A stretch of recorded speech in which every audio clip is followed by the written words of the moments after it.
Once upon a time, a little girl lived with her mother in a small stone cottage near the edge of a great forest. Everywhere the little girl would go, she always wore a beautiful red cape and hood. Soon she became known by everyone as Little Red Riding Hood.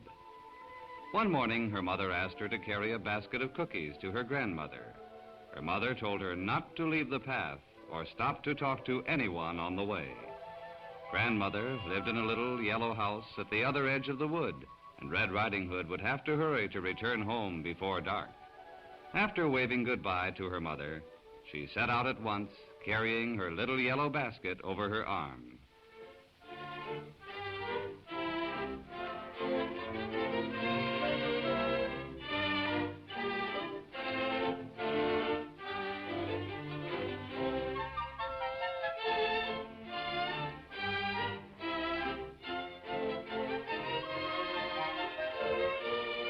At first, Red Riding Hood walked straight along the bright forest path. But soon, near the riverbank, she saw a beautiful field of wildflowers. They were growing everywhere under the tall, green trees.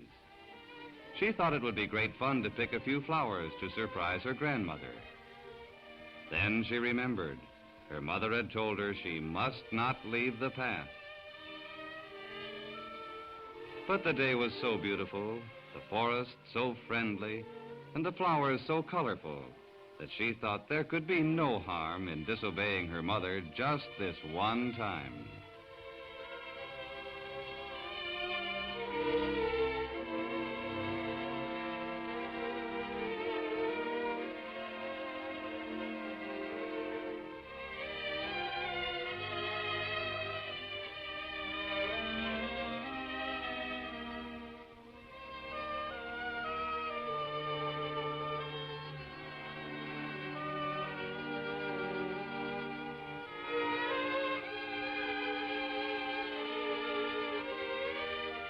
The flowers smelled so sweet, sweeter than peppermint candy. Then Red Riding Hood heard a gruff voice say, "Yes, they certainly are beautiful flowers." She turned and saw the big greedy wolf of the forest standing on top of a rock. Red Riding Hood had never seen a wolf before, so she was not afraid. She thought he was the biggest and most beautiful brown dog she'd ever seen. He appeared so friendly, too, when he spoke to her. She didn't know what a wicked animal a wolf could be. Mr. Wolf asked her what she was doing all alone in the forest. Red Riding Hood told him she was on her way to her grandmother's house with some fresh cookies and a bouquet of flowers. "And where does your grandmother live?" asked the wolf. "She lives in a small yellow house with a red roof just over the hill." "Well," said the wolf, "good day to you, my little girl," and he disappeared into the bushes. Red Riding Hood was disappointed to see the wolf go. She wanted him to stay longer, but it was getting late, and it was best that she be on her way.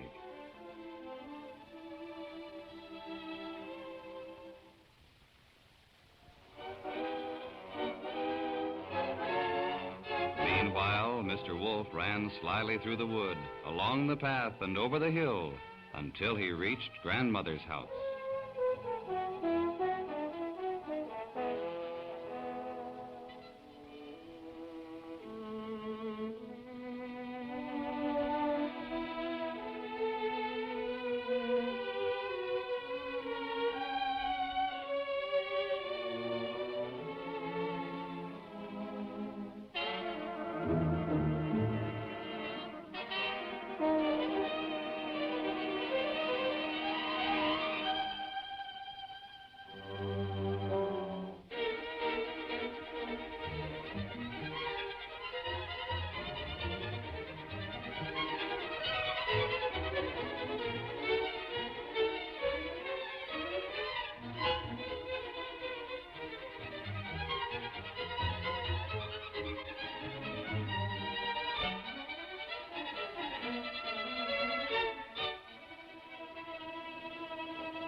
When Red Riding Hood arrived at her grandmother's house, She knocked at the door, but there was no answer.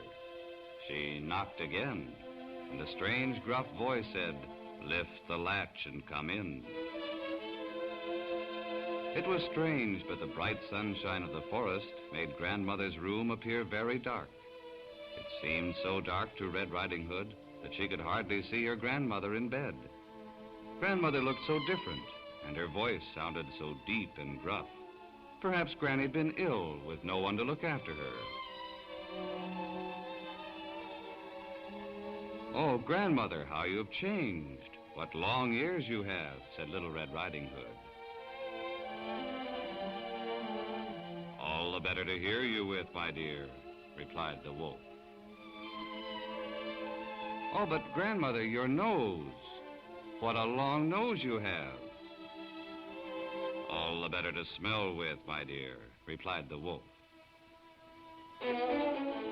"Oh, Grandmother, what large eyes you have." "All the better to see you with, my dear," said the wolf.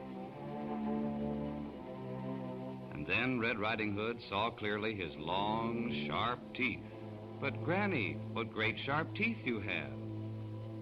"All the better to eat you with, my dear."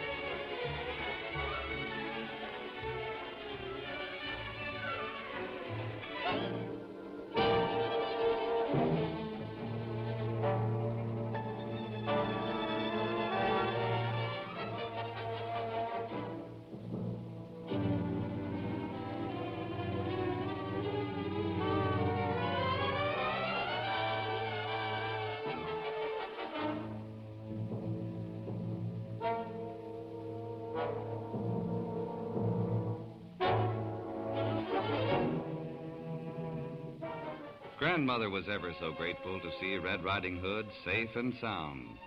The brave huntsman was very proud of his trusty old gun. Grandmother and Red Riding Hood thanked him for killing the wolf and saving their lives. The hunter bade them farewell, proudly shouldered his gun, and marched back along the path to his home in the forest.